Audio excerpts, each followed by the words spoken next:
Welcome students in online classes of Divine Public School. In this video students, I am going to explain another important chapter of class 10th English textbook, Footprints Without Feet. Chapter number 5th, Footprints Without Feet, written by H.G. Wells. Students, at first summary in Hindi. Griffin एक प्रतिभाशाली वैज्ञानिक था। उसने अनेक प्रयोग किए। एक दिन उसने एक अद्भुत औषधि का आविष्कार किया। यह उसको अदृश्य बना सकती थी, गायब कर सकती थी। उसने यह औषधि ली और अदृश्य बन गया। वह प्रत्येक व्यक्ति को देख सकता था, लेकिन उसे कोई भी नहीं देख सकता था। ग्रिफिन का मकान मालिक उसे पसंद नहीं करता था। उसने अपना मकान खाली करवाने का प्रयास किया। ग्रिफिन क्रोधित हो गया। उसने घर को आग लगा दी। तब उसने औषधि ली। उसने अपने वस्त्र उतारे। वह अदृश्य हो गया और बाहर चला गया। सर्दी का मौसम था। बिना वस्त्रों के घूमना आसान नहीं था।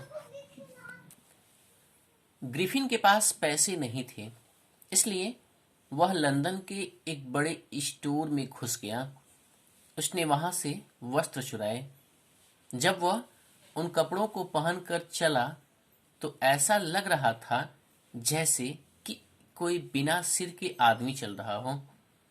उसने स्टोर की रसोई में से मांस, काफी, मिठाइयाँ और शराब ली।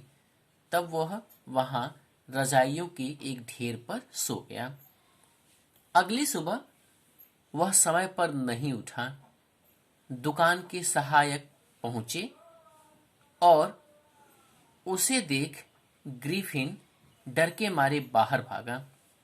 सहायक उसके पीछे भागे।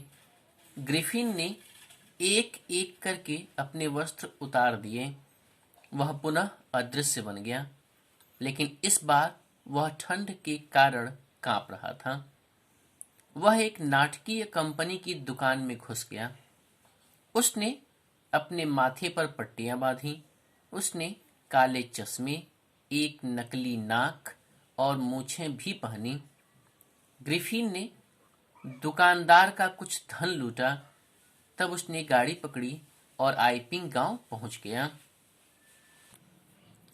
आइपिंग में ग्रिफिन ने एक सराय में 2 कमरे बुक करवाए।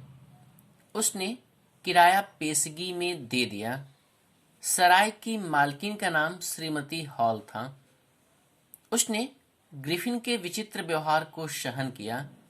शीघ्र ही ग्रिफिन ने चुराया हुआ धन, संपूर्ण धन खर्च कर दिया।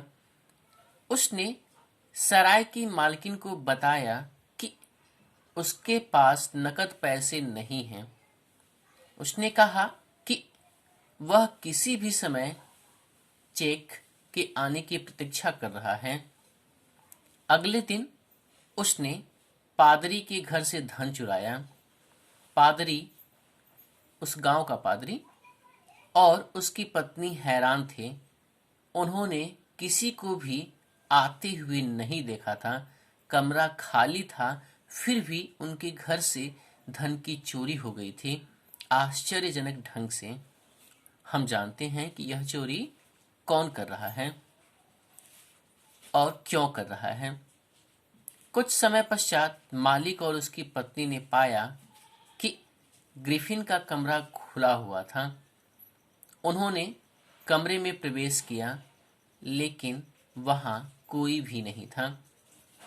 ग्रिफिन के कपड़े और पट्टियां फर्श पर बिखरे हुए थे। अचानक ही टोप उछला और श्रीमती हॉल के मुंह पर जा लगा। तब कुर्सी उछली और उस पर हमला कर दिया। दंपति अर्थात मिस्टर एंड मिसेज हॉल डर गए। उन्होंने सोचा कि कमरे में भूत है। वे चिल्लाए और सीढ़ियों से नीचे भागे। वहां पड़ोसी एकत्रित हो गए। उन्होंने सोचा कि इसके लिए ग्रिफिन जिम्मेदार था। एक सिपाही को बुलाया गया। उससे पहले ग्रिफिन और श्रीमती हॉल में लड़ाई हुई। ग्रिफिन क्रोधित हो गया। उसने अपनी पट्टियां, चश्मे और नकली नाक उतारकर फेंक दिया। अब उसने वस्त्र पहन रखे थे, लेकिन गर्दन से ऊपर उसका शरीर अदृश्य था। लोग भयभीत हो गए जब उन्होंने एक बिना सिर वाले आदमी को देखा। तभी सिपाही आ गया। जब उसने एक बिना सिर के आदमी को देखा तो वह भी हैरान हो गया। उसने ग्रिफिन को पकड़ने का प्रयास किया, लेकिन ग्रिफिन ने अपने वस्त्र उतारने शुरू कर दिए। वह अदृश्य बन गया। जिन्होंने उसे पकड़ने का प्रयास किया उन्हें हवा में से घूंसे लगे। शीघ्र ही ग्रिफिन स्वतंत्र हो गया। कोई भी नहीं जानता था कि उसे पकड़ने के लिए कहाँ हाथ डाला जाए।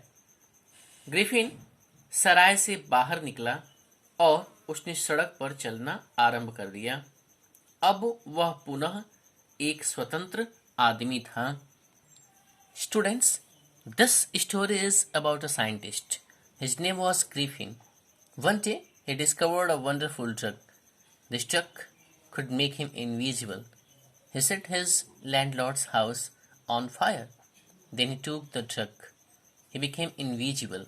He could see everybody, but nobody could see him. But it was very cold. He was without clothes. He went into a store. He passed his night there. He stole money and clothes from there. He went to a village called Iping. There he stayed at an inn. He stole some money. The police were called, but he became invisible and escaped from there. In the end of this video, students, homework: prepare summary of this chapter as well as make notes of all important character.